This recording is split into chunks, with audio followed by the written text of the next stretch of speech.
itu namanya sleep apnea, tapi sebenarnya nggak bahaya kalau tanpa faktor risiko yang lain. Memang pada saat ngorok itu oksigen yang masuk ke paru-paru agak berkurang, tapi biasanya ada episode dia nggak napas beberapa saat, kemudian dia napas lagi, kadang-kadang agak tersengal-sengal, kadang-kadang periode bisa antara 5 kali sampai 30 kali selama periode tidur.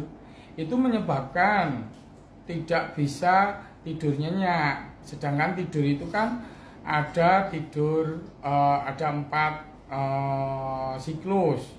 Ada 4 siklus di mana tidur itu ada fase rapid eye movement dan REM dan non REM. Nah, pada saat REM itu biasanya tidur dalam terjadi. Jadi kalau orang ngorok ya memang potensi tidurnya siklusnya tidak lengkap.